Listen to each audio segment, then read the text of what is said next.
Hello guys, আসসালামু আলাইকুম। আশা করি আপনারা সবাই ভালো আছেন। আমি আপনার দোয়ায় অনেক ভালো আছি। আজকে তারিখ হচ্ছে 3 তারিখ 6 মাস 2026 ইংরেজি।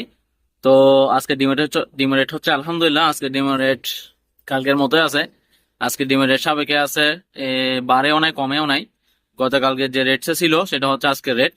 তো আপনারা আসলে জেলা, মনে করেন জেলা অনুযায়ী আমাদের কম বেশি হতে পারে, সেটা হচ্ছে আপনার যাত্রার জেলা অনুযায়ী আপনারা একটু জিজ্ঞেস করে নেবেন। কারণ যারা পাইকারির খামারের কাছ থেকে অন্য একটা খামারের কাছ থেকে জিজ্ঞেস করবেন সেরকম আর কি।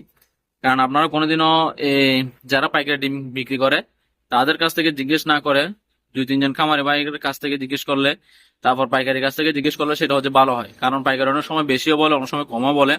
তো সেটার কারণে আমরা যাইয়া মনে করেন ডিম তাড়াতাড়ি বিক্রি করে ফেলি, এখন লোকসানের মধ্যে পড়ে যায়। সেটার জন্য আপনাদের জেলা অনুযায়ী আপনারা ভালো করে দেখে শুনে ডিম বিক্রি করবেন। আর আমি আরেকটা কথা বলতেছি, সবসময় লোকাল বাজারে ডিম বিক্রি করার জন্য চেষ্টা করুন, যেহেতু এখন ডিমের রেট সস্তা সেটার জন্য। তো ইনশাল্লাহ সামনে একটু বাড়তে পারে, তো একটু ধৈর্য ধরুন, ইনশাল্লাহ সামনে বাড়বে। তো যাই হোক, প্রতিদিন ডিমের রেট পাওয়ার জন্য আমার চ্যানেলটি সাবস্ক্রাইব করে রাখুন এবং ফেসবুক পেজটি ফলো দিয়ে পাশে থাকুন। তো সবাই ভিডিওর লাইক কমেন্ট শেয়ার করবেন। সবাই সুস্থ থাকবেন, ভালো থাকবেন। আসসালামু আলাইকুম রহমতুল্লাহ।